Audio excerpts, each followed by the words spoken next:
But I believe that by overwhelming majority in all the Americas, you and I, in the long run, and if it be necessary, you and I will act together to protect, to defend, by every means at our command.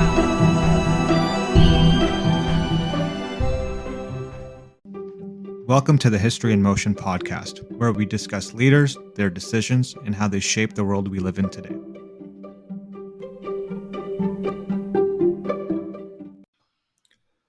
In this episode of the History in Motion podcast, we delve into the riveting saga of Alexander the Great, whose unparalleled conquest dramatically reshaped the ancient landscape. Beginning with his tutelage under Aristotle, we trace Alexander's meteoric rise from the young king of Macedonia to the architect of one of history's largest empires. We look back to his legendary campaigns, his tactical genius, and his ambitious expeditions into the uncharted terrains of India. We spotlight the strategic acumen and indomitable will that powered his quest for global dominance. This episode also peels back the layers of Alexander's multifaceted persona, revealing a visionary bent on cultural amalgamation and a ruler whose impact reverberated through history. We navigate through his dual legacy as a brilliant strategist and a relentless conqueror, pondering the profound influences of his reign on the culture and geopolitical fabric of the Hellenistic world. Dive into the life of Alexander the Great with us as we uncover the man behind the monumental legacy, casting a spotlight on his enduring mark on history and the imagination for generations to come. Welcome back, everyone. And Ritchie, this is the big one. This is the guy that we've heard and talked about kind of in passing so many times. And we've talked about Napoleon and Hannibal, and we've yet to talk about Julius Caesar, but we know, they're three of the greatest generals of all time.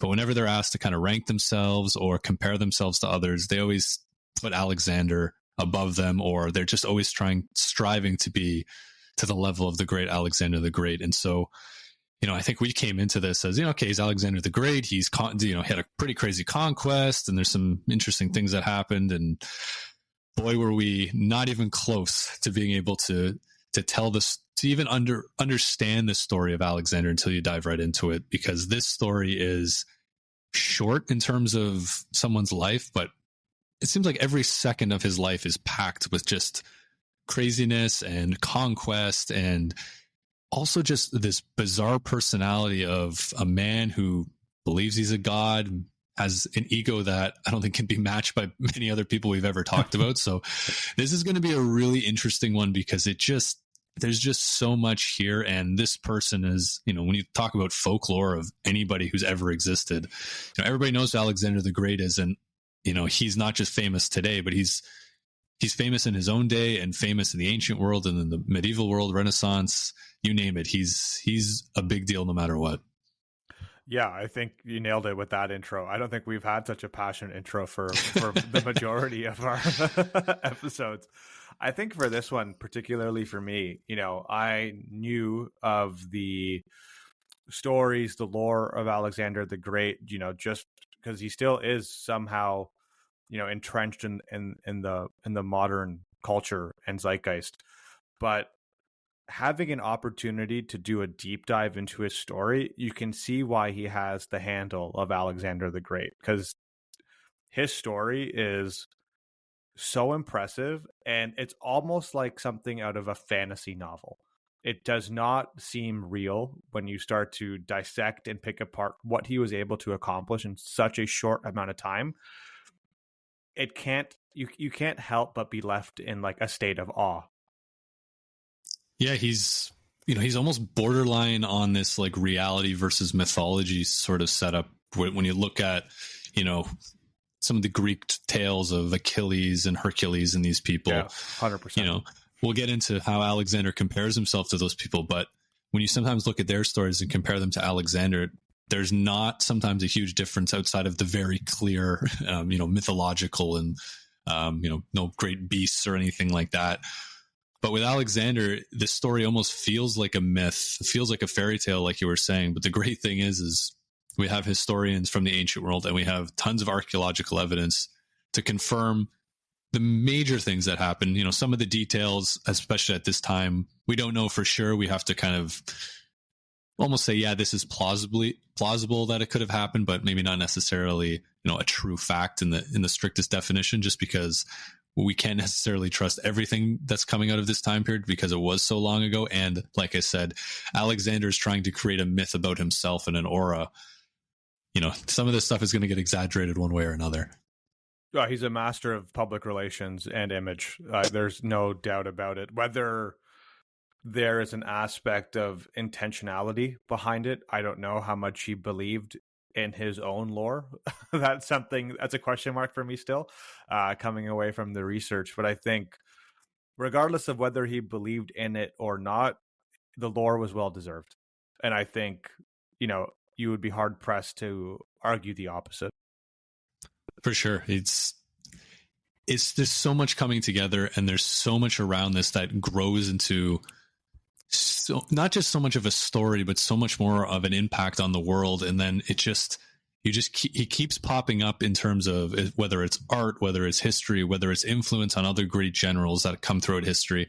And like I said, it never stops because of just how momentous of an achievement he had throughout his life. So it's a long story, so we're going to probably get into it pretty soon. But before that, Richie, I think we're going to do a little quick overview of what is even Greece at this time? What is Macedonia, or Macedon, we should say? What is Persia? Because they're all going to be very key players in the story of Alexander, because the world's about to change in a very, very big way. Yeah, I think the context here is very, very important. Otherwise, we'd be talking about this in a vacuum. And, to a certain degree, we want to do that because we want to pinpoint on him, his journey, his story. But at the same time, I think, we want to be aware of the world that, he was growing up in and accomplishing all of these successful battles to ultimately, earn the position he does in history. So I think like a good place to start would probably be around like ancient Macedonia. So what exactly is it? So we're talking about ancient civilization at this time. The two main kind of people at the center of this discussion, I think for our purposes, are going to be King Philip, Alexander the Great's father. So King Philip II, who started his reign in 359 BCE. And up until the end of Alexander the Great's reign, which is 323 BCE. So not that big of a chunk of time, but, relatively speaking, a lot happens, and it, not to sound dramatic, reshapes the trajectory of world history due to some of the happenings between these two. And just to kind of set the stage too of who's kind of the big players at this time, the Egyptian Empire or the Kingdom of Egypt was a pretty big deal for a long time, but it's kind of on the decline now. The Romans are still in their infancy. Carthage is just starting to come onto the scene, but really it's Persia and these Greek city-states plus the Kingdom of Macedon are kind of these three big players around the Aegean Sea, where everybody else is kind of on the periphery, kind of looking in to see what's going on and trying to find a way to set themselves onto that scene. But it's really these three players in the Mediterranean that really control the majority of the influence and majority of the power. And, this clash of these civilizations has been happening for many years to this point. But, it's going to take another level here with Alexander coming on the scene, because unification is going to be a big thing for Alexander, plus being able to drive back the Persians is another huge thing that he's going to be able to accomplish. So it's kind of that mix, but really the central point that we're looking at is modern day Greece, modern day Macedonia, and then Persia, which is Turkey, Iran, Egypt, all of the Middle East, even all the way into Afghanistan, and even some influence into modern day Pakistan and India. So Persia is this huge empire, and we'll see how Alexander makes his way through that empire quicker than maybe some would think. Oh, yeah. And I think just for some additional context, so if we're looking at these three key players, we can start with the Kingdom of Macedonia. So again, an ancient kingdom. They're located in the northern periphery of classical Greece. To Paul's point, they are, they will become this very dominant state within the Hellenistic period. It mainly emerges as a significant power under King Philip II, who was able to unify Macedonian territory, expanded the kingdom through military conquest, which is then further expanded, which brings us to our story under Alexander the Great. And in terms of like culture and society, so this was interesting, and it's probably worth mentioning, is that they did have their own distinct culture. It was obviously influenced by classical Greek traditions, but they also maintained very unique aspects of their own social, military, and political life. They spoke a dialect of Greek and participated in similar religious practices to other Greeks, but they had a more hierarchical and monarchic social structure compared to the democratic or oligarchic systems prevalent at the time in many Greek city-states. Yeah, I even believe too within Macedon they had almost more of a Persian influence as well, where the Greeks were, fighting back against the Persians, and the Macedonians were, more allied with the Persians. There was Persian people living in the court, those sort of things. So they are similar, but there are some key differences, especially to their non-monogamous relationships as well. Because I believe Philip had multiple wives, where the Greeks, city-states of Athens and Sparta, were very, monogamous, one man, one woman to a marriage, which, kind of makes sense from how when we talked about how the Greek city-states were a little bit more conservative in that sense, where the Macedonians are doing things a little bit differently. And you said too, like with Philip's changes and those sort of things, he kind of moves away from the traditional way of, standard pitched battle with large baggage trains and that sort of thing. And he kind of changes into more of, moving quickly, moving fast into different territory to be able to kind of outflank the enemy. And that's huge because Alexander's going to take that and then blow it up to something even greater. And we see this with a lot of generals, right? It's always there's some sort of change, either it's technologically or strategically, that really allows them to, get to that next level. And I think with the Kingdom of Macedonia and what Philip started to do here, he's really setting a good kind of overview for Alexander to take it to the next level. Yeah, I think you nailed it. I think if we just cutting across the different episodes, a thought that just came to mind. When we talk about leaders like this, specifically, military and strategic geniuses, they're innovators, right? Like that's the one thing that comes to mind constantly, is that they're willing to take a risk or do something that is against the traditional path that other states or oppositional parties are doing. And with any innovative change you're willing to make, there's always a risk. But you'll see in Alexander's case, most of the time, it seemed to work in his favor. Yeah, definitely. And again, like you said, risk taker, but also like this cockiness / I don't care what other people think, I'm just going to go do it. And a lot of times, if it's matched up with some brilliance and some strategic thinking, that's when you get these truly great leaders. You kind of have to have a bit of both and a little bit of madness as well. I think always goes a long way. But again, it's all about keeping all three in touch.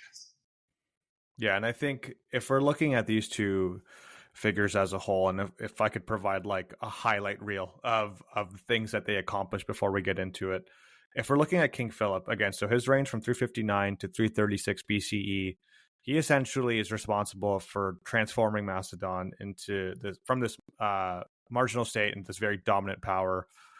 He is able to, your point, Paul, reorganize the army, introduce the phalanx formation, which is like one of the most innovative things in military history. I think it's still studied today. Obviously expanded their influence through military conquest.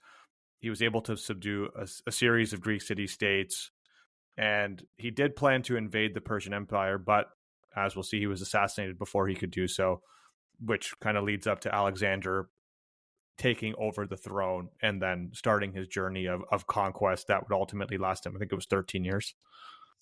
Yeah, something like that. And I think the key piece here is this retribution against the Persians. So the Greek world, and we're including Macedonia in this kind of Greek, maybe just umbrella, is, you may have heard of famous battles like Marathon and Thermopylae and, Leonidas and the 300 Spartans.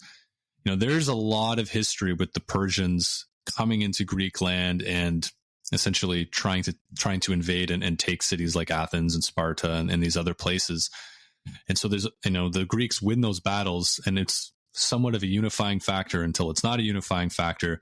But the fact that these attacks happened and the Greeks haven't been able to launch an attack back against the Persians to get some revenge is still deeply situated within the Greek people, that we got to get back at these Persians. And so for Philip, being able to unite a lot of Greece under him is a huge feat, because no one's been able to do it before. Yep. Without, some sort of external threat. And then you kind of have this weird alliance, but it's a little bit more consolidated. But no one's been able to unify them and then say, okay, now that we're unified, we're going to work together to fight back against the Persians who, have this huge history with. So it's an important piece, because Philip's making these plans before he dies or is assassinated. There's, and everybody's kind of behind that. There's an easy kind of transition for Alexander to say, hey, what's next for me? And, I believe even the invasion had already kind of started before Philip was assassinated. So it was like, Alexander can step right into those shoes and kick that invasion forward into high gear. Well, now they have, at least strategically and from like a point of view, they have every reason to expand and continue with Philip's assassination, right? So, I think this is such an interesting story, and it's going to be fascinating to see how this all kind of comes to be in terms of like the other players. So we've touched on Macedonia, we've touched on Persia. Do you think it's worth maybe just providing additional context? Because one of the things that blew me away was just the size of this land empire. It was mind-boggling, especially when you see it in a map. If you're able to Google the Persian Empire while you're listening to this, you'll see that the territory spanned from the Aegean Sea to Egypt and deep into Central Asia. So that covers modern-day Turkey, the majority of Greece, the Middle East, Egypt, and reach as far as the Indus Valley.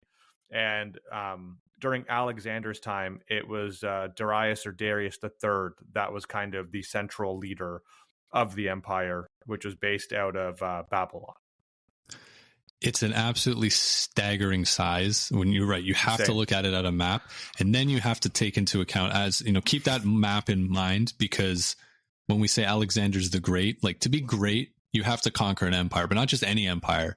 The first true empire that's ever existed is the Persian Empire, and that's what Alexander's going after. So I think that's maybe just sets the scene perfectly for Alexander. So I know this is a long story, so we should just probably jump right into Alexander and who he is, and let's dive right into his story. So Alexander was born in Pella in the Kingdom of Macedon on July 20th, 356 BC. We don't know the exact date because the calendars were a bit different back then, but roughly around that time. He was born to Philip's fourth wife, and her name was Olympias. So, many people, and you'll see, when you talk to people about Alexander the Great, the most common thing is people like to say, he's actually not Greek. He's actually Macedonian. And it's a very funny kind of thing, because sure, he's born in the Kingdom of Macedon. He's the king of the Macedonians. It's a Macedonian army that he takes. However, if we look at it from a modern sense, and it's just an interesting kind of piece where we look at, like you were mentioning about Macedonia, they speak a dialect of Greek. They have a very similar Greek culture. Yep. It's very, very Greek. The city of Pella today is actually within the province of Macedonia, which is in the country of Greece. But if we back out and we look at the Kingdom of Macedonia, it would cover parts of northern Greece today and the country of North Macedonia. So, it occupies all of this territory. It's very Greek speaking, but it has its own flavor of Greekness, I should say, that really makes it Macedonian. But then if we compare, the countries of Macedonia or North Macedonia today and Greece, can we say he's one or the other? I think it's a kind of a silly conversation, because he's very clearly, I think both countries could say, we take sure, ownership of him.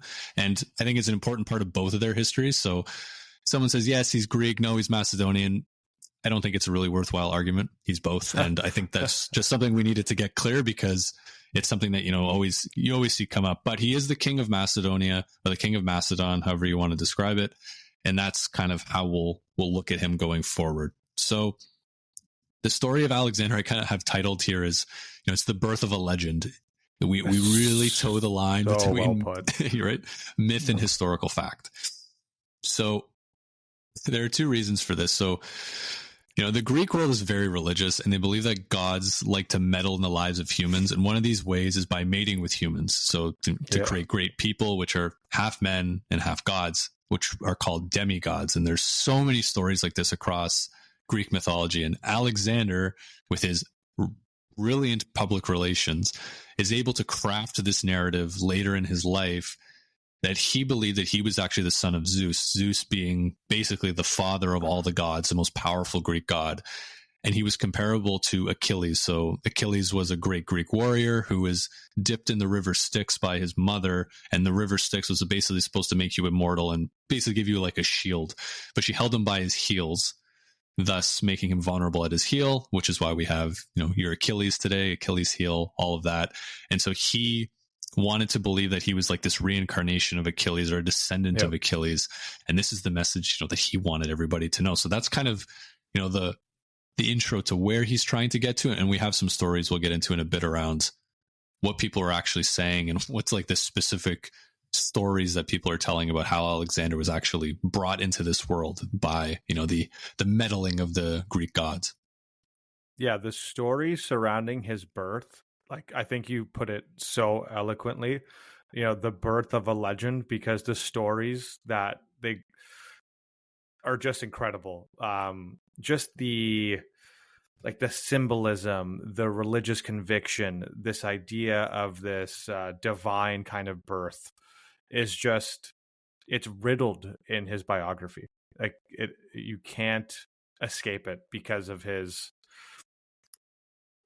grandeur. Like it's incredible. The one, I had a really good point that you brought up, Paul.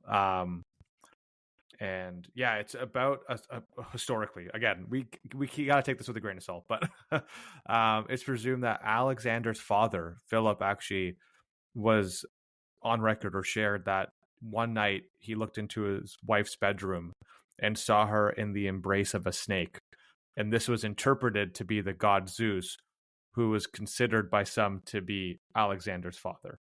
And there are just countless stories like this and omens surrounding his birth. There's one, the temple of Artemis burned according to tradition on the night which he was born. And this was foreseen by a Persian magi, which I assume is like a seer or fortune teller, who foretold a great disaster for the Persian Empire. So on both ends, you're kind of seeing this lore start to exist. I love that last one, the Temple of Artemis. So I've got a bunch of stories here, but to expand on that one, I like that one a lot. Is Philip was preparing a siege. He found out about all of these things. He found out that his horse actually won at the Olympic Games. But the Temple of Artemis burns down, which is one of the 7 wonders of the ancient world. But the goddess Artemis is the goddess of childbirth and midwifery. So what they said was it burned down because she wasn't there to protect it, because she was off supervising and being involved in Alexander's birth. Come on. Right? So it's this lore and this legend that we're creating. And I really like, it's funny, you were saying the story of his birth. I've heard that one. And then the one I got written down here is similar, but a little bit different. But I just love it because it's, how did Zeus physically, impregnate Olympias? And how did Philip, notice it and approve of it in some way? So according to Plutarch, which is an ancient Greek historian and biographer, on the eve of the consummation of her marriage with Philip, Olympias dreamed that her womb was struck by a thunderbolt that caused a flame to spread far and wide before dying away. Sometimes after the wedding, Philip is said to have seen in a dream a seal securing his wife's womb engraved with a lion's image. Plutarch offers a whole bunch of different interpretations of this, but really they're just saying, Olympias, was pregnant before her marriage. It was Zeus that was the one who's the father. And, this stamp was basically placed on her womb saying, signed, sealed, delivered. This is the son of Zeus, and he's going to be a great man who's going to accomplish great things. So again, grandeur, storytelling, fantasy, whatever you want to do.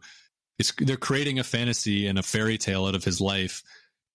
But then again, when we've talked about this, are you going to mess with this guy? He's the son of Zeus. Why? You're not going to push back against him. You're not going to rebel against him because he's within the gods' favor. And everything back then is about being in favor with the gods. And they'll do things to say, okay, I'm in favor with the gods or I'm not in favor with the gods. This is a perfect example of Alexander is the son of Zeus. The gods are looking down upon him. They have his favor. What more do you want? Yep, exactly. And so there's even some more stories about when Alexander was 10 years old, a trader brought him a horse, which he offered to sell to Alexander. The horse refused to be mounted. Philip said, you know what, let's get rid of this horse. It's a waste of time. It can't be mounted. But Alexander said, I'm going to try something here. And the story goes, he detected the horse's fear of its own shadow. So he asked to come in and tame the horse, which he eventually managed to do.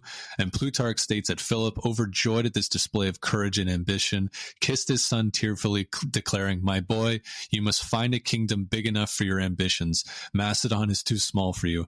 He brought the horse for him, which Alexander really cherished. And actually, when the horse died, he named a city after this horse. So it was, again, he was destined from a young age to be this great leader and, have this high ambition. And it all came from this, one of these moments. I came across the same story and I thought it was amazing. So the horse's name, for anyone who's curious, is Bucephalus. I'm probably butchering that, but yeah, I think, again, it doesn't tell you how old he is exactly, but you can already see the greatness being imbued on him from the very get-go. And to add one level above that, we have all these great stories about him, but we actually have some hard and scientific fact here of one of the people who had a key impact on his life, and that was his educator and his teacher, and that's Aristotle. And so, for those wondering, it's like, yes, that Aristotle, the great Greek philosopher, was the one who trained Alexander in the traditional Greek fashion, was paid for by Philip to do so. And so there we go. Alexander is not only, we'll say, destined to be great based on some of the stories, but he's actually getting a top-notch education from one of the smartest men in all of the Greek-speaking world. So he really has everything he needs from an education, resourcing perspective. The next piece is he just needs to get some military experience because it's that time where military experience trumps everything. So that's kind of the next piece for Alexander. I think his relationship with Aristotle is so interesting. So he learned obviously like a vast array of subjects from him, including, philosophy to begin with, but science, culture, literature. He introduced him and would ultimately be the reason he was so fond of Homer's Iliad. And it's the one takeaway when I came across and kind of looked at his relationship with Aristotle is that, we think about him as this military genius, which he is, and this very pragmatic conqueror, but he's also so much more than that at the same time, right? He's like the Renaissance man before the Renaissance man in my eyes, because people who have done his biographies before try to open up that view of him where they see him as a scientist, a creator, or inventor, an innovator. And I think, we're focusing on, obviously, the military and conquest just to talk about his leadership and how successful he was at it. But it's important, I think, not to lose sight of how he excelled in a multiple of disciplines. And it's probably what made him partially such a great general, because look at the territories that he's going to have to take. It's not the Greek-speaking world. It's the Persian world. It's the Egyptian world. It's, the far reaches of the Persian world. There's so many cultures and influences that are going to be coming into his life. And to be someone who's not, has just maybe sheltered within his Greek-speaking world, he's learning all of these things, but he's learning how to think critically. He's learning how to understand the world that's around him and adapt to these changes. And we'll even see with him as he gets into Persia, how he really embraces the Persian culture more than many would have liked him to. And I think you're right. That can come back to a little bit of the education that he's had is, he's able to understand more than just what he's seeing in front of him, and being able to think critically, I think, is the key point that he's coming away with from this education. So, yep. So that education continues for a number of years, but at the age of 16, it's ended. And like any good 16-year-old Greek or Macedonian, it's time to go to war. So he starts joining his father on some smaller campaigns, taking some minor roles to, take lead in some parts of the battle, and really understanding what it means to be at war, be on the march with troops, and lead armies.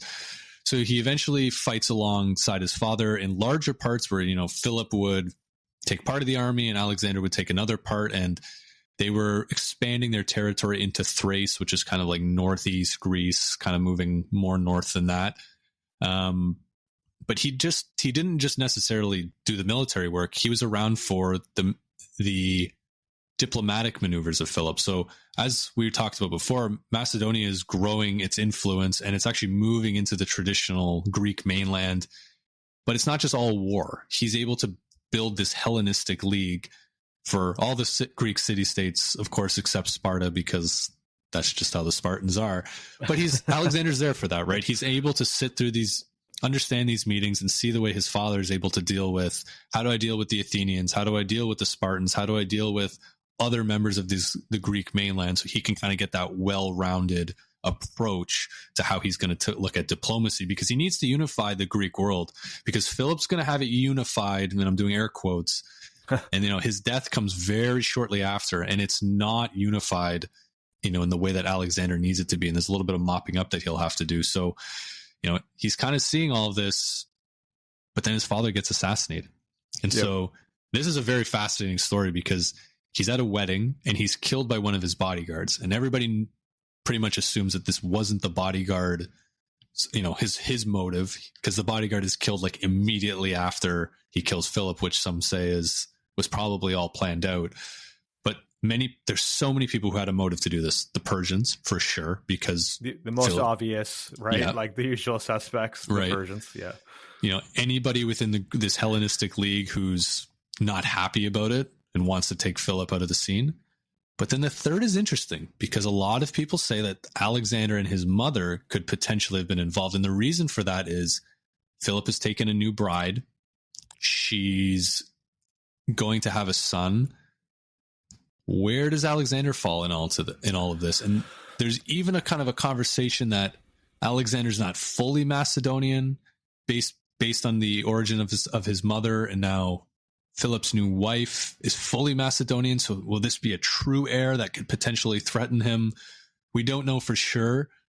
I think some historians doubt the fact that Alexander and his mother were involved, but you can't rule them out, just because there is a bit of a motive there to really take out Philip. And again, he's 20 years old. He's ready to jump right in.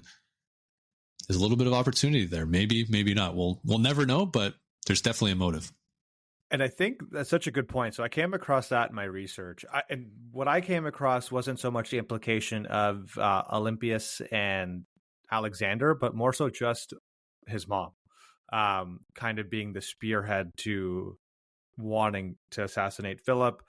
And maybe some just background on her, because she's a pretty interesting lady. So she married into she's from a noble family, marries with Philip, but under the pretense that like she has now given birth to the true heir.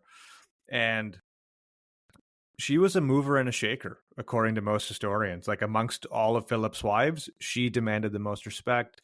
She attended court the most. This is a woman who understood the inner workings of his sanctum. And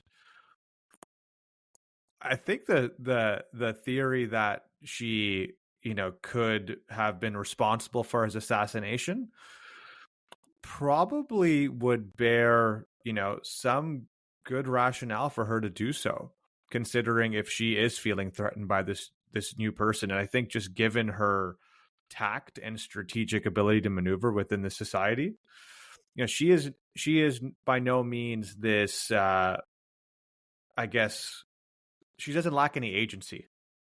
Maybe that's the way I'll phrase it. And for she's certainly capable, right? Yeah, she's got the agency. Yeah. She's definitely capable. There's some sort of motive there. We don't know. But we've also talked about this in the past. How the Romans are very linked to the Greek world, and they love the evil stepmother type of story where it's always the mother who's kind of involved. So, we don't know for sure, but hey, it makes for a fun story, and that's kind of what we're here for. So Philip's been assassinated. There is very quickly, someone needs to step in, and Alexander's basically there to do that. He's actually present at the wedding. He steps in. He's proclaimed king on the spot by the nobles and the army, importantly, at the age of 20. So like any good new ruler who's just come in, he goes on a murdering and killing spree. He takes out anybody who he believes was involved in his father's killing, any political rivals that may challenge him for the throne. He has them all executed. And then he has to take an army into Greece to put down revolts. And this is where we can already see Alexander's tactical ability shine, because he uses speed to catch enemies off guard, take advantage of his position on the battlefield. He's not there for the spectacular, two gentlemanly armies standing in front of each other and fighting. Now, he's there to win, and he's going to do it with speed and tactics. And so 2 Greek cities, the cities of Thebes and Athens, revolt. Basically, now that Philip's out of the picture, they think they can gain some independence. Some of them back down when they see Alexander come over and say, hey, I have this army. And they say, sorry, we didn't really mean it. But Thebes doesn't do that. They say, nope, we're choosing to fight. And as we said, Alexander is 19 or 20 out of 20 for all of his battles. He will never lose a battle in his entire career. And so the Thebans are the first to really feel that. And so they are utterly destroyed by Alexander in a complete rout. And Alexander, he's not someone who's like, you know what, good work, guys, but we'll sign a peace treaty. No, I'm burning your city to the ground to really send a message. And right away, Athens goes, yeah, that whole rebellion thing we were talking about, I think we're cool. We'll stand down because we know what you're capable of. And right from that moment, there's now peace across the Greek world, because Alexander's really put this fear, but also some respect into all of these Greek-speaking world. And now he has that unification, and he's ready to start thinking, he's Alexander. Greece isn't enough for him. Macedon is too small, according to his father. He's ready for the next big thing, which is Persia. It's such a great point. And I think this is one of those early insights or views into his kind of duality, almost like a Machiavellian duality in a way, right? Because you see him in one respect as this very educated, sophisticated, cultured young man. But if the opportunity calls for it and it serves his greater good, there is an element of cruelty and brutality that he's willing to execute against to accomplish his goal. It's pure Machiavellian, and I think you hit the nail on the head. There's no way Machiavelli's not taking a lot of these influences into his writing, because, he starts as being this feared ruler who you don't mess around with, but then you add the PR and all the propaganda on top of that, and he becomes loved, and he becomes revered amongst the Greek world, where they're building statues and naming things after him till literally the end of time. But it all starts from him killing and murdering a lot of people. And we see that across the ancient world. These leaders come in, and to secure their power, they got to kill a lot of people, and they got to do it in a very brutal way. But it sends this message where you're not to be messed with. And now you have an opportunity to do the things you need to do to really gain, that respect. And in Alexander's case, what he needs is the support of the Greek world, so he can go on his long in terms of distance, but not so long in terms of years, conquest of the entire Persian Empire, plus, a few bonus places along the way. Let's jump into his conquest, because, we're already powering through some time here, but there's a lot to get through with his conquest. So real quickly, his conquest takes him through a bunch of countries, a bunch of empires and kingdoms. But in terms of modern day countries, he goes through Greece, Turkey, Syria, Lebanon, Israel, Egypt, Iraq, Iran, Afghanistan, Pakistan, Tajikistan, and then finally reaches India. So again, if you look at a map, look at where Greece is, look at where Pakistan, the Indian-Pakistani border is, and think about walking it with an army, because that's what Alexander did. He crossed over 20,000 miles approximately, and he only did it in 11 years. Again, walking it in 11 years, that's already a challenge, let alone bringing an army and fighting battles and besieging cities and all of these things. This is the context of this massive, massive conquest. And it starts with Persia, which we look at Turkey. He crosses the Aegean Sea, and he's right into Persian influenced land. And he starts by taking a lot of the cities in Western Turkey, which are actually quite Greek, just based on their proximity, but they're still kind of under some Persian influence. And then he just starts moving his way across Turkey, winning battles against the Persians. And it's this rallying cry for this expedition because of this grudge that the Greeks have had, like we mentioned earlier, against the Persians. He's able to reach onto that. He's able to use his ability to unify the Greek world. And he's got this incredibly experienced and incredibly talented and technologically advanced Macedonian army with a lot of Greek influences as well. And he's able to start marching his way through Persia. So he just kind of powers his way through Turkey, taking a lot of different cities until he reaches parts of the Middle East. We're looking at like modern day, Iraq and Syria. And there's a few other things that kind of happens there, but it just kind of starts with a steamrolling of, I guess Asia Minor is what it was called back then. There's just like a degree of relentlessness, right? Just having done this research and looking at how expedient he was, there wasn't any real time to like deliberate after a victory. They just, well, at least he as a leader wanted to just keep marching, pushing his men as far as they could. And I think it really speaks to not just the culture, but of like that military culture as well. Like, what are they really made out of? It seems to be like this underlying theme that's pushing him. Like, how far can I push myself and the men that I'm leading? How much can I inspire them to continue to push on this extremely long and arduous journey? Yeah, these are more than professional soldiers at this point. It's like you said, like it's this collective mentality of just soldiering and marching and fighting, and it just doesn't stop. And we'll start to see, though, like you said, I think was a very important point is, he wins a battle, he moves. He wins a battle, he moves. Empires really aren't built that way. Typically, they'll march, win a territory, stay there for 5 years, consolidate power, make sure everything is good, and then kind of, use that as a stepping stone to the next thing and to the next thing. Alexander just keeps moving, and he puts people in charge, and he moves on to the next thing. So he's moving his way through Turkey, and he actually gets to this one city, and there's something called the Gordian knot, and it's this big knot that was tied.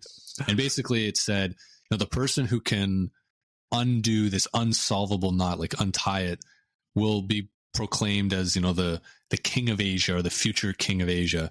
So Alexander comes on, and obviously he can't undo it because nobody can. So what's he do? He just chops it off, and he says, it wasn't actually that it needed to be undone. It just needs to be brought to the floor, and I was the person to do that. So therefore, bring me as king of Asia. So again, how true some of these parts of this story are, we don't know, but I do think it kind of goes to, if they said he undid the knot, then I would question things a bit. But the fact that he just hacked it off with a sword, I think is a little bit more believable at this point.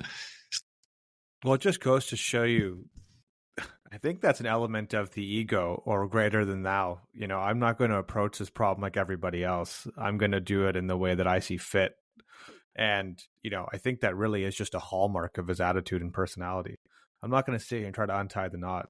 Why? I can take a sword to it, and the same thing's accomplished. Yeah, I'm the son of Zeus. What do I need to undo this knot for? Try to stop me. Yeah, exactly. So as Alexander starts to continue on, you might be wondering, this Persian Empire is huge. It's massive. It's so powerful. Why is he steamrolling his way through? Well, part of that is because King Darius III, the Persian head of state, has brought together this big army, and they're ready for kind of a proper pitched battle. At what an area is called Isis. They end up calling the Battle of Isis, not like Isis, like the Egyptian god, spelt a little bit differently. But Alexander's able to kind of maneuver his troops in such a way and really be able to just decisively crush this huge Persian army. And King Darius flees the battlefield, which does not go well for him back in Persia. But it's this decisive battle that Alexander doesn't necessarily really need, but it really is a stamp to say, and really put this confidence in his men that, we can do this. We can fight against, one of the biggest, most powerful armies in the world. And these, we can't take the sources on this to any sort of fact because they love to exaggerate. So I think it's something like, Alexander showed up with 100,000 men and there was over 1 million Persians and he was able to win, which I don't think is necessarily true. Some historians believe that Alexander was outnumbered, but it was more like, 150,000 versus like 250,000, which is still staggering numbers, even for the ancient world. But, not 1 million people. But one of the funniest parts of this whole story is, Darius escapes, he flees the battlefield, but the battle ends with Alexander being in control. Like he's able to capture Darius's wife and daughters. And so you might be thinking, why the heck are his daughters and wife at the battle? And so a typical thing that happened in the ancient world, and Alexander changed this, and Philip even changed this about, like, we don't bring our families with us out to war because it's war. It's, men's business. It's not, we don't need extra mouths to feed. It's very, very dangerous. But the Persians are still kind of doing this. And Darius almost like brings his family out like it's a holiday. Like, all right, we're going to war, everybody, come on out. And then he gets crushed, runs away, and his family is actually captured by Alexander. So an awful, awful look for Darius. But I think the lesson is, don't bring your family to a battle. Make sure they're somewhere safe and they can't get captured by the enemy. Yeah, I think you raised two like super interesting points that I came across. I find the numbers are always interesting when we're talking about battles in this particular point in history, because they tend to be extremely exaggerated for dramatic effect. But I think you nailed it. Most historians kind of agree upon like the Macedonian forces numbering around 4,000 infantry and around 5,000 cavalry. And the Persian forces, depending on which historian you talk to, could range anywhere from 100,000 to 600,000. But modern day historians provide a more realistic number of around 50 to 100,000. So even on the upper end of that, he's facing a army, at least with this battle, double his size. And that seems to be kind of the theme for Alexander when he's fighting these big, until kind of maybe he gets to some of the smaller areas. But even when he's arriving to a new place that he hasn't conquered yet, there's fresh troops, fresh armies. They're able to raise these huge groups. But, as we've seen with war, is tactics and experience and morale is a big thing, right? He's got the morale of these troops. And I was listening to one of the historians who kind of studies this period in time, and he was saying, the morale was so strong, and he referenced Napoleon, who Napoleon had said, morale amongst your troops is worth 3 times as much as anything else, number of troops, technology, anything. If the troops are truly bought in and, fearless, you're going to find a way to win that battle. And that's what Alexander can command. He's successful. Again, he's the son of Zeus. He's also has the fear put into them too of, if you double cross me, you're going to pay the price, because he is quite ruthless. He has all these things together where the Persians have some level of that, but clearly Darius is not the charismatic leader that Alexander is, and they're not able to rally around him, in the same fashion. So Alexander starts to move on, and he gets to the great city of Tyre, or Tyre, however you want to pronounce it, which is actually a modern day city in Lebanon. And at the time, it's this big city that's actually an island, and it's a huge trading power. It's actually the source of where the Persians get their navy from, because it's this Phoenician kind of culture that's flourishing at this time, and they're fantastic sailors. And that's just kind of what they're known for, and they're great merchants and great traders. And so this is going to be a really difficult challenge for Alexander. He's really great at winning these battles. He's pretty good at sieges, but he hasn't really done much when it comes to navies. And so he has to find a way to invade this island. And the first thing he does is he goes, well, I don't have a navy, so I can't attack from water. So why don't I just build some causeways? And if you actually go to Tyre today, there's actually remnants of the causeways that Alexander built. So what he did is he built these causeways, would roll his artillery up, he'd place them on top of siege towers and start just peppering the walls and trying to bring the walls down. And this siege lasts for over 7 months. So of the 11 years that he's moving, 7 months of that is him just chilling outside of Tyre trying to get in. And so the technique was working, but then eventually they figured out that, these things can burn pretty easily. So we can throw oil and other things at them and really push them back. And so Alexander's kind of going, all right, well, I got to find a way to take them from the sea. And so what he does is he actually goes back to previous cities that had either he'd taken or had defected to his side. And he's able to raise over 200 ships from previous conquests and do a full-on naval invasion from the sea.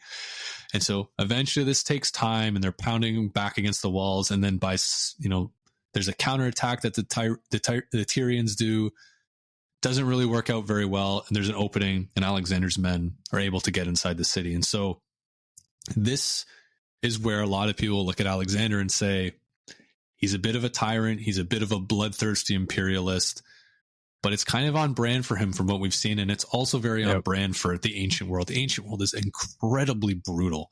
There's really not much to come by in terms of mercy. So he does pardon the people who took shelter in the temple, including the king of Tyre, but over 6,000 men were killed in the fighting.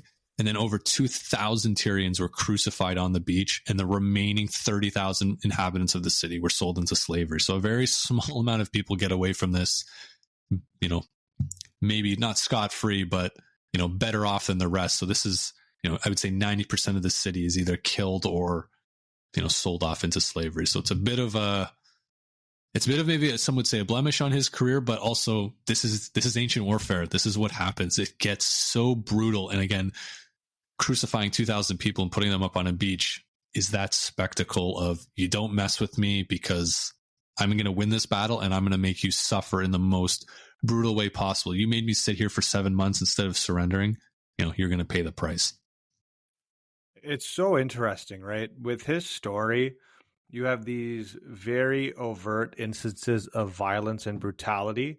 But if we take it like one step back as a counterexample to what I see as how calculated he is to make these decisions on when he first battled Darius and he found his family, it was the wife and daughter of Darius, and he took them hostage, which for them at that point in time, for most women who were captured as the reaps of battle would, either be enslaved, killed, or sexually assaulted.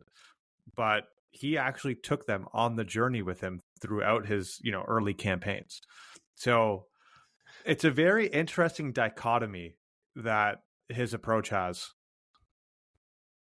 Yeah, and I even wonder with the family too, right? You hear some stories where, they were treated well, and then you hear, oh my God, he was brutal to them. But again, who's telling that story? We don't really necessarily know. But again, these are bargaining chips for him too. So he's not he's an opportunist kind of person. He has the opportunity to be ruthless. He's ruthless. When he has the opportunity to show kindness, he shows kindness as long as it gives him something, that he can use going forward. It serves him ultimately, right? Like that's the approach. Yeah, for sure. So let's just we're going to keep moving through his conquest here, and we're going to kind of skip over what happens in Egypt, even though a lot happens in Egypt. But really all we need to know is he moves south throughout, modern day Jordan and Israel and into Egypt, where he takes Egypt and he founds the great city of Alexandria, which is named after him. And this is one of the great cities of antiquity, and eventually to the home of the Lighthouse of Alexandria, which I believe is one of the 7 ancient wonders of the world, and the great Library of Alexandria, which tragically burns down at some point in history, but was known to keep, a great collection of Greek works from all over the world, or all over the Greek speaking world. So, he's able to found this. He speaks to some oracles, and he kind of really cements this aura about him, and, becomes, like we were talking about before, as he's a pharaoh now. And, maybe not the strictest definition, but you could call him a pharaoh. But there's a lot that happens in Egypt, but we do need to get moving on, or we're going to run out of time here. So he continues to move east into like modern day Iraq. He's able to secure Babylonia and Assyria, and he really starts to move into the Persian heartland. And so the bulk of his army is sent to the Persian ceremonial capital of Persepolis. Alexander took some selected troops on a direct route to the city, and then he stormed the pass of the Persian gates, which was blocked by a Persian army, and then he hurried to Persepolis before his garrison could, loot all the treasure. So Persepolis, if you haven't looked at the ruins of Persepolis, it's unbelievably massive and actually, I wouldn't say well preserved, but there's a lot there to look at. And it's in modern day Iran, and it's just this beautiful ancient city. And unfortunately for the people of Persepolis, Alexander allows his troops to loot the city for several days. And so think about it. This is classic ancient warfare. You're going on this journey because you're probably going to get rich and you're going to get some glory. And so he has to give his troops that. So he stays in Persepolis for almost 5 months. And this is one of the few times that Alexander maybe kind of takes a break. But during that time, a fire broke out in the palace of Xerxes, spread to the rest of the city. Possible cause was soldiers were drinking, something happened. Or some say it was the deliberate burning for revenge against the Persians who had burned the Acropolis during the Second Persian War. So, take it for one way or another, but the gist of it is Persepolis burns to the ground. Alexander spends a lot of time there and really starts to understand and become a bit more Persian himself. And we'll get into that in a bit. But, this great city is destroyed as a result of this conquest. Even with, I know we're trying to blow past Egypt, and a lot does happen here. And I think even with his approach and focus on military conquest, you can see aspects of his cultural aptitude too, right? He's very willing to adopt cultural and certain rituals that I guess humanize him, but also make him wanted within Egypt, because he was greeted as a liberator in Egypt. They were not fans of the Persians, right? At all, right? No, they were not fans of the Persians, right? A phrase I came across was they were the breadbasket of antiquity. They were, when you think of Egypt, and I think that's such a nice way of putting it, because they have the most fertile land. They're the biggest producers of wheat and barley, I believe, and they are essentially a treasure trove of gold that is being used by the Persians to fuel their empire. Yeah, and it's the Romans will do the same thing. The Persians have done the same thing, and the Nile brings life, and that's what it can do. And like you said, to be able to be a liberator in that space. But then as he moves into Persia, he's able, he takes Persepolis, which is huge from a cultural perspective, eventually catches up to Darius, who's been on the run and kind of fighting internally with some Persians, who he's eventually killed by Darius is eventually killed by some internal enemies. But to your point, this is where people almost see Alexander becoming more Persian than Greek, which again, the people he's conquering love it, but the kind of more hardline Macedonians and Greeks with him absolutely hate it. And there's some people who are kind of poking him and saying, you're getting a little bit too Persian here. You need to settle down. And he's trying to find that balance. But, at this point, you would look at Alexander and you would almost assume he was a Persian more than he was, necessarily a Greek or a Macedonian, which, didn't really sit well with certain people. Yeah. Yeah. But yeah, real quick to kind of finish off his conquest here. I know we'll probably go a little bit longer this week, but hey, it's Alexander. You can spare another 15 minutes for Alexander, I think. So he continues to move across Iran, and he's moving kind of more towards the eastern end of the Persian Empire, and he goes through modern day Pakistan, wins a bunch of battles there. He eventually gets to this river, which is kind of near the Pakistani-Indian border, and it's a massive river. I can't remember how deep it was, but it's huge. And he goes to his men, all right, I'm going to cross this river, and we're going to continue moving on. And so you have to remember, the men have been away from their families for almost a decade now. Nobody signed up for this. Nobody signed up for a 10-year-long voyage. They thought they'd be gone for a year or two, make a bunch of money, and come back and live a nice life. And at this point, his army mutinies. They say, that's it. We've had enough. We're not going to continue on because, for one thing, there's no stopping Alexander. There's some people who say he thinks he's trying to get to the end of the world. That's the more kind of romantic view of it. Yeah. And so he's like, oh, we'll eventually make it to the sea that kind of surrounds the world, or find out where the edge of the world is. And people don't want to continue doing that. And then, on the other side of this river is this massive army with elephants and everything like that. And they're like, we've done this enough. We've had enough. And eventually, one of his close generals says, look, you can't go on because your army, you just don't have the support of your army anymore. They're going to revolt. And there's even stories of Alexander leaving men in certain places who are just not having a good time. The rumor or the story kind of goes, if you couldn't grow olives in an area, the Greek people were not happy because they needed their olives. And so they're being, staying up in the mountains in different places. And there was rumors of Alexander's death. And immediately these troops would leave their posts and say, oh, he's dead. We can go back to Greece now.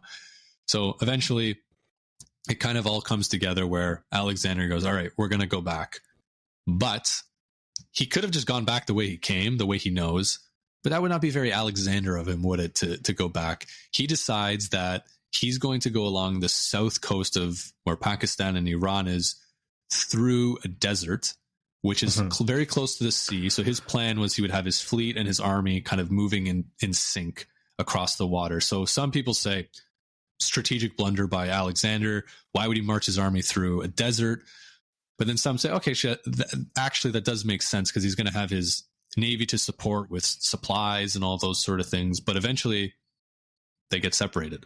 It's very, very difficult to keep, if storm breaks out, things like that. And actually along this journey, many, many people die on Alexander's side. There's flash floods, there's drownings, there's, obviously it's a desert, people die of heat stroke and all of these sort of things. And it's really a difficult time for these troops. But some say, hey, was he just doing it to say like, yeah, I did it. I can do anything. I'm Alexander. I'm going to take a harder road back because, I've already done that. That was too easy. How is that going to cement my legacy? So it's very Napoleon-esque a little bit, more so that the retreat was quite terrible. He's not coming off a defeat, and it's more so his own choosing. But again, we see this with a lot of great rulers when they have to retreat back. It doesn't seem to go well for them. Maybe just some additional color too, because I was looking a bit into this, and some historians even go as far as saying that this route was possibly chosen as a punishment for the troops' refusal to continue the campaign, or Alexander sought to emulate and surpass the feats of previous conquerors like Cyrus the Great, who had reportedly failed to cross the harsh terrain. So regardless of his motivations, I think this is probably one of the most major criticisms in his decision making. If you look at the campaign as a whole. For sure. And, we can take so many different ways with this, but I could totally see him trying to punish his troops because, that's brutal. So I could see him doing it, but then I could also see him saying, I love my troops and, I want to make sure that we can do it. I need to do everything I can for them. But just his ego at this point, and we don't know for sure. This is the problem, is we don't really know all the stories about Alexander's personality and all of these things. Like, you'll hear some stories, but a lot of it is very theatrical. So we don't know for sure. But sure, why not, right? Why not punish the troops? Why not say he could do it? But why not say, it was actually a good strategic decision. He just got unlucky because he wanted to stay close to his fleet. We'll never truly know, but yeah, it's just the mentality of Alexander at this time. And also too, like, there's stories that along this journey back, he's drinking a lot. He's having very drunken outbursts. There's rumors that he killed one of his close allies in a drunken argument. And he's just not in very good health either. So who knows if he's been wounded a bunch of times, and who knows if his brain is kind of going, a little crazy just because he's not really fully himself. And, that leads into the next part of his story. He gets to Babylon in the spring of 323 BC. And at the age of 32, he becomes sick. His condition worsens, and, he's dead at the age of 32. The thing is, a lot of people say, this could have been, he's assassinated, it was his poison, all these sort of things. We love those types of stories. Maybe, but most historians think, look, he's just done this gigantic campaign. He's not in good health, not really taking care of his body. Chances are it caught up with him, and that's what did him in. And it's also the ancient world where people died young pretty much every day. So he could have just been one of those people. But that's the end of Alexander, the person. Alexander, the myth, the legend, the empire that he's left, is still there. But, that's the end of him as a person.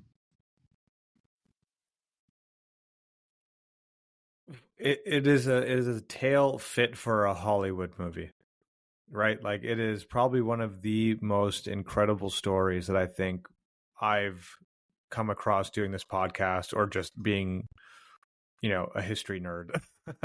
It is just an unbelievable story that is really the thing of lore, right? It's nothing short of that. Yeah, again, it is built for Hollywood. It's built for, a person standing on a stage and telling this grandiose story of this, this man who is able to take an army and march it 20,000 miles all before the age of 32. And I'm sure it was used as inspiration of, Alexander conquered the world by 30. What were you doing at this time, and using it kind of as, that point. But before we maybe go into a little bit of kind of some character analysis and a little bit of leadership analysis on Alexander, I want to wrap up real quick about his empire. So you might be wondering, well, okay, Alexander's conquered basically the entire known world at this time. what happened to this great Macedonian state? You may not remember or ever read about a great Macedonian state. And basically, one thing Alexander was great at was conquering. He was very, not necessarily poor at it. He just didn't really do it, but spend a lot of time administering and understand, consolidating his empire and making sure that, he had lines of succession, and he made sure that everything stayed together after he died. And there's rumors even that when he was on his deathbed, people said, "Who do you want to succeed you?" And he said, "The strongest," which would be very Alexander. So I'm not doubting it, but that turns into his generals carving up his empire. So if you look at kind of the post-Alexander period, you see all these great empires just kind of pop up, and they're really just remnants of what Alexander has created. And, there's a power vacuum, and, the Hellenistic League kind of falls apart, and there's a lot of conflict between the generals. But two of the really, I would say, most notable kingdoms that come up are the Seleucid Empire, which kind of covered a lot of the Asian conquests around Asia Minor, which is Turkey, and kind of into like northern Iraq and Syria. And then the Ptolemaic Empire, which was founded by Ptolemy the First, which was a general of Alexander's in Egypt. So if we look at the post kind of traditional Egyptian period and then into Alexander, there's a period between Alexander and the Romans taking Egypt, and that's the times of the Ptolemies, and that starts with Ptolemy the First and actually ends with Cleopatra, and the Cleopatra that everybody knows, the lover of Mark Antony and all of that sort of stuff. So these are direct descendants of Alexander's conquest and his reign. So his Macedonian Empire may not be there in the sense of you can put your stamp on it and say this is the Macedonian Empire and look how big it is, but you have all these smaller kingdoms that kind of prop up and really become great empires themselves until basically the Romans kind of conquer everything. Yeah, it's interesting, when you said the strongest, after he's dead, who's to define that? And I think, there you go, right?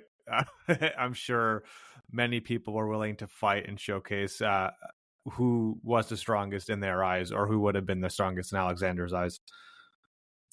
Yeah, it's the strongest means you're going to have to fight it out one way or another, and a lot of people are going to have to die, and that's ancient warfare for you, right? It just never really ends. It is this, maybe shock and awe kind of approach to a lot of things, which kind of leads me to a quote here that I have about Alexander, just that I think kind of dubs up his effectiveness really well. So it says, Alexander knew all about the effectiveness of what today is dubbed shock and awe. The shock was simple enough. If you crossed him, he was merciless. Alexander's path across Asia was a bloody one, sown with bodies, not just of enemies, but also former friends who he came to mistrust, and even the likes of doctors and priests whom he believed had let him down. The awe, meanwhile, came from creating this aura of one directed from above, encouraging the belief that his rise towards global domination was preordained from the heavens. To that end, he employed tactics designed to convince all the people around him of these credentials. So I think that sums it up perfect. I love that shock and awe. The shock of, do not mess with me because you're going to pay the price, but be in awe of me because I have this divine power around me and this aura that has been given to me by my father, who may or may not be Zeus. And he finds that balance really well, I think, and that's why he's able to accomplish, everything that he can. I think that analysis in a couple sentences is extraordinary, because I think that really sums up what I took away from this episode. Yeah, he's got a little bit of everything, a little bit of that flavor. And a historian here that is named Paul Cartledge, he said he kind of describes Alexander. He says Alexander had no low opinion of himself, and that's not surprising given that the 4th century ruler had conquered most of the known world by the age he was before he even reached 30. And he always seemed to be aware of this value of self-promotion. Besides having a soul, having a grand army and everything, he always had a group of writers and artists and people to create this image of himself that he wanted to see. And that's why we see so many of these like random statues of Alexander being dug up in random places, because he would show up somewhere and say, build a statue of me, name the city after me, do all of these things. And I think he really is the first like true king of PR in the way that we studied it from a historical perspective. Like we see Napoleon do the same thing, where he would have a personal artist who would paint paint pictures of him doing certain things and looking a certain way. Alexander was doing that, thousands of years before. And is able to kind of capture that, that awe part of the shock and awe. No, I think we have to say that, there's a reason that people still talk about Alexander the Great, but they don't necessarily mention, Darius III. And it's not to, throw any shade at Darius or his legacy, but I think we can throw a little bit of shade. Maybe just a little bit of shade. You brought your wife to the battle, and you didn't leave with your wife. Okay. Yeah, don't do that. Yeah. That's maybe that's where we throw shade at him. But yeah, I think to your point about him being a master of PR and that awe aspect of his life and his legacy, yeah, it's incredible how enduring it is still. Yeah, I think that's what I took away with all of this as well, of not only like in his time, but you're right, like it just continues on in so many ways where Napoleon and Hannibal and all these great generals are talking about him, and people just, it just always seems to be that upper echelon of comparison of, everything's great, but then there's Alexander up here, and how do we get to that level, or how do we compare ourselves to Alexander? And what he did was, and it's funny though, because like what he did was so incredible by the age of 30, but then it also just collapsed immediately once he died. And so you could look at this and say, was he really even that successful? But if I look at, we talk about leadership traits, right? And leadership goal and leadership, what certain great leaders do is they have goals and they're just obsessed with reaching that goal. I don't think Alexander really wanted to create an empire in the same way that, we would see a traditional empire. He just wanted to march. He just wanted to conquer, and he just wanted to win battles. And he wanted to, build that aura around him. And he accomplished it maybe better than anybody ever has. Sure, he didn't create an empire, but I don't even know if that was really his ultimate goal. And from what we see, I don't think it was. It doesn't. He didn't act like it. No Definitely decision not, he made didn't really seem like he was actually interested in consolidating power, Mhm. but just the march and expansion of his military threat seemed to be, this idea of winning. I think it's at the forefront of all his decisions. Like, I don't care. I just want to win. Yeah, I think that's a great way to put it. Means. Yeah. Like he just wanted to win. He wants to win. He wants to conquer. He wants to be in the storybooks. He wants to be this great person. And hey, he did it. And I don't think we can take that away from him. He's merciless when he needs to be, but he's also got that balance of how do you, it's almost anti-Machiavellian now that I kind of think about it. As we talked about, would you rather be loved or feared? And Machiavelli says it's great to be both, but you'd rather be feared. I think he's maybe the exception to the rule. That's Machiavelli's a really like, good point. Yeah, right. It's a really good point. He finds that balance. Yeah. Yeah. Yeah. Anyways, I think we could talk about Alexander for a long, long time, but we made it through his conquest, and we're going to be hanging out in the ancient world for the next few episodes, looking at a few people we've mentioned today. So stay tuned for that coming in the next few weeks. But Ritchie, this has been a really great discussion, and I think we come into when someone's named the great, maybe we should take it on face value more than coming in and saying, was he really so great? And we go, yeah, he's pretty great. No, this is a great discussion. Thank you, everyone, for listening. Thank you.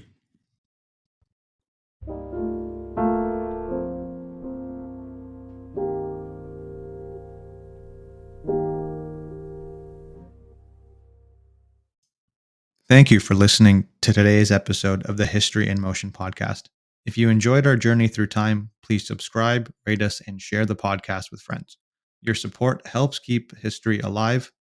Until next time.